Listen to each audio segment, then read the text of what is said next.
O Flamengo criou muitas oportunidades, mas o que é que faltou para esse placar ser mais elástico, vamos dizer assim? O gramado contribuiu com essa questão, já que é um gramado fofo, pesado, e quem joga aqui normalmente no Castelão sente bastante. Bom, boa noite. Fizemos um jogo com muito volume, muita posse, criamos muitas chances e faltou fazer o gol. Faltou colocar a bola para a rede.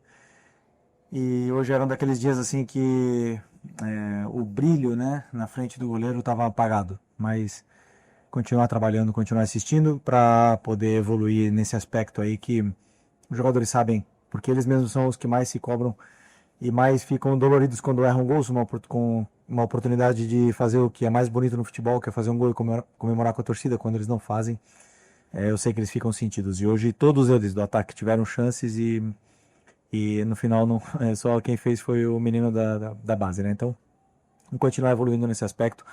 O campo realmente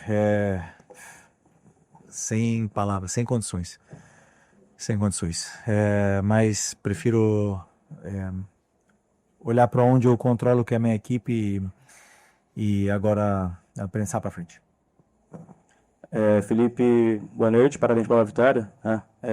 Muita gente fala que deveria ser elástico, enfim, o resultado, mas como você citou, o gramado teve um fator, foi um fator importante para atrapalhar o jogo do Flamengo.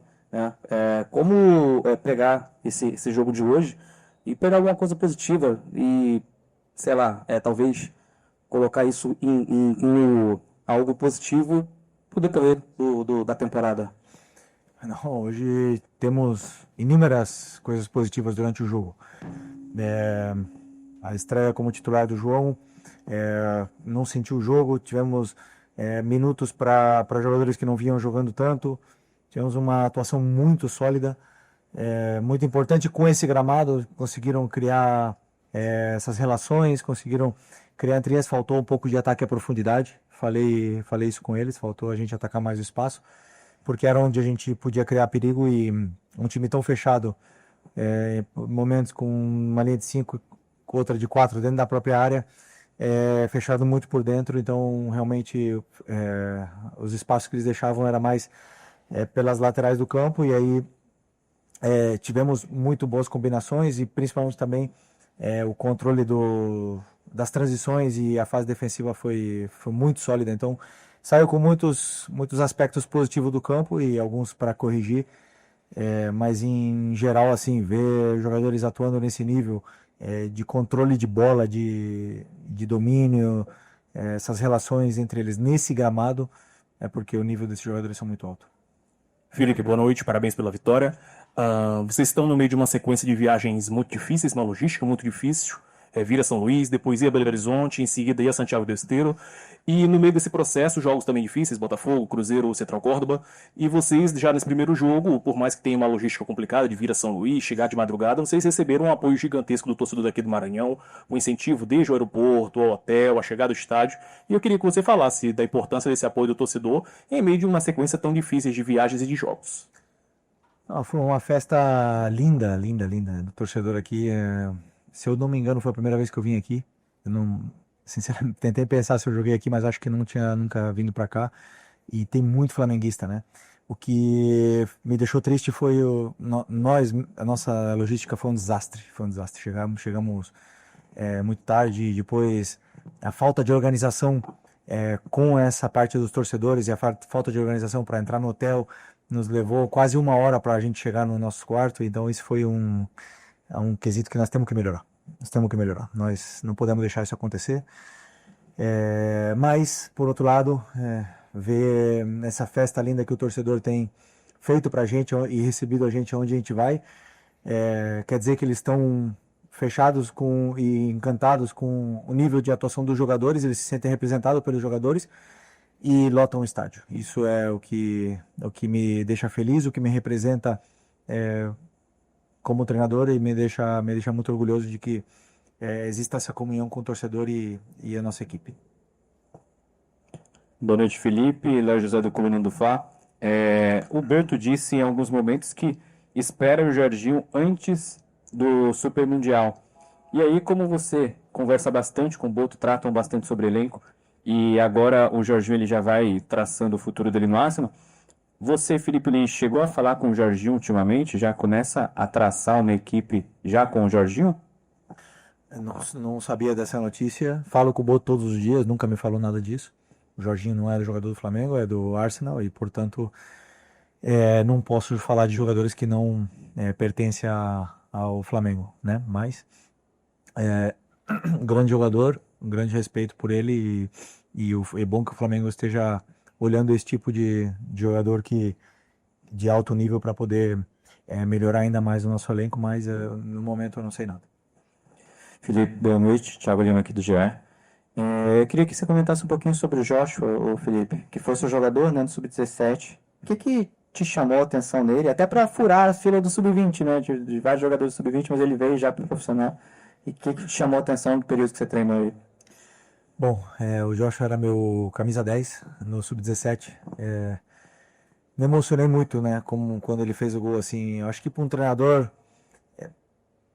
poucas coisas que você vai fazer vai te deixar tão realizado como colocar um menino de 17 anos que foi o teu jogador na base e ele quase praticamente, acho que no segundo toque na bola ele fazia o gol 1-0, que não é o 3 ou 4-0.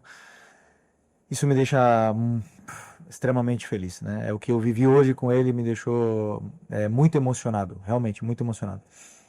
Um menino muito especial, era, como eu te falei, é o meu camisa 10 no Sub-17. O primeiro título da minha carreira como treinador, ele participou, foi uma peça muito importante na equipe. Eu fazia muitos movimentos específicos para ele, né, para que a equipe girasse em torno dele. Eu sei o talento que ele tem. É um meia que joga na mesma posição do Arrascaeta, tem um talento e tem principalmente muita frieza na área. É um cara que decide muito bem. Tem as decisões, as tomadas de decisões dele sempre são muito assertivas na área e um jogador que perde pouco a bola, tem uma visão de jogo muito boa, então além do carinho que eu tenho por ele, porque é um menino que entra, você vê o brilho, a energia que ele entra, é positivo sempre, os jogadores adoram ele, encaixa muito bem no grupo e como eu sinto como se tivéssemos contratado um jogador nesse momento. Ganhar um menino de 17 anos que entra sem medo desse jeito é muito especial para mim. Fiquei muito feliz hoje, muito emocionado. Felipe, boa noite. Queria que você falasse um pouco do Michael, que é um jogador extremamente voluntarioso, esforçado, mas que não tem conseguido fazer os gols, que a gente sabe que é importante para a afirmação do atacante. Você poderia falar para a gente desse sentido? O Michael realmente, assim, ele na frente do gol, no terço final, no último momento ali, ele tá pecando um pouco, né? Aí entra um pouco o que eu falei do brilho, né? Os jogadores de frente eles passam por essas fases mais goleadoras, menos goleadoras, e eles te dão essa sensação de perigo sempre que chegam ali. Então o Michael está fazendo tudo certo, assim, para a equipe, pressiona, ataca espaço, tem um contra um, se associa bem com os companheiros, faz todos os movimentos, mas o último momento ele está pecando um pouco, né? Então, assim, mas ele é o cara que mais fica no treino depois que acaba o treino para fazer complemento, para fazer finalização, para fazer esse ajuste que falta e assim, recuperar um pouco de novo esse brilho, né? Que eu falei, porque é um jogador muito importante para mim, para a equipe. É um jogador muito importante, foi titular ano passado comigo na final da Copa do Brasil, foi titular de toda a parte final, foi titular da Supercopa, foi titular praticamente todo momento até ter essa lesão. E sempre que um jogador volta de lesão, ele ainda volta um pouco se encontrando, né? Então, assim, eu acredito que a atuação dele, por não ter feito bem esse último terço e a torcida que acabou pegando um pouco no pé dele, acaba afetando um pouco a parte mental, mas já estou aqui para não desistir de nenhum jogador, como eu falei para vocês, eu nunca vou desistir de nenhum deles enquanto eles estiverem aqui, para poder recuperar a melhor versão dele e o brilho que ele tem. Felipe, uma segunda pergunta, já que estamos falando de base também, sobre dois jogadores do Sub-20 que não têm sido relacionados por você ultimamente. Um é o Wallace Ian, que vinha entrando com você no Carioca, vinha entrando bem, inclusive, tem muito torcedor que pergunta, poxa, por que o Wallace Ian, inclusive, não poderia ter vindo para esse jogo de hoje? E o outro é o Guilherme, que vinha sendo utilizado muito por você, principalmente ano passado, né, na sua reta final, e que também não voltou esse ano. Bem, o Wallace é um jogador também que eu tenho muito carinho, o Guilherme também. Tenho adoro esses meninos, adoro todos eles que trabalharam comigo lá, eu tenho uma relação muito especial com eles.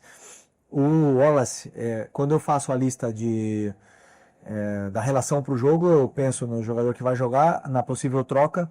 Então eu tenho, hoje com a volta do Pedro, com o Juninho, com o Bruno, com o Plata, eu estou coberto nessa posição, né? Eu não, nesse momento eu vejo eles na frente do Wallace, né?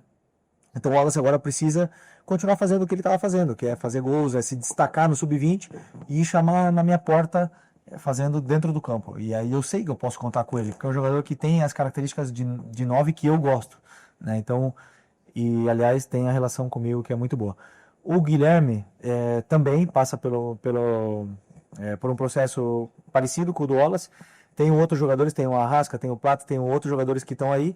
E hoje eu optei pelo Joshua, que vem treinando comigo, vem treinando muito bem, completou viagens, viajou comigo para Libertadores, fez vários treinos, encaixou muito bem no grupo e vem se destacando nos treinos. Isso que é o que eu mais vejo, o jogador que fala dentro do campo. E o Joshua está falando dentro do campo, me deu como é que fala? A segurança de poder colocá-lo hoje no campo e ele acabou rendendo, né? Mesmo que foram só 10 minutos. Então é um processo de concorrência muito grande que eles têm, aliás, pelo craque, estrela e ídolo que é o Arrascaeta, que está na frente deles hoje, mas que eles possam se espelhar e poder sempre ser uma opção para mim quando eu precisar. Felipe, boa noite. Rádio Tabajara de João Pessoa. Eu queria te perguntar sobre o adversário, né? A gente, naturalmente, você já está acostumado a enfrentar times com linhas baixas, né? Enfim, que vem para uma bola. O Flamengo teve bastante volume, várias oportunidades. Eu queria uma avaliação tua sobre esse adversário, um time de Série C, um investimento evidentemente muito menor do que é o do Flamengo. A avaliação do adversário e como se portou a tua equipe também diante dessa situação de jogo. Primeiro tempo talvez um pouco um ritmo mais baixo, no segundo vocês conseguiram encontrar o gol. Bom, a análise que eu fiz do Botafogo da Paraíba foi uma análise onde eu imaginei um jogo difícil pelo gramado, pela situação do gramado, de campo, mas assim, reconhecendo claramente a nossa superioridade técnica, né, dos jogadores, assim. Por mais que tenha um time bem qualificado, um time que você vê que estão com as ideias muito claras, bem treinado, principalmente na fase defensiva, me demonstrava que iríamos ter dificuldade de entrar por dentro nessa equipe.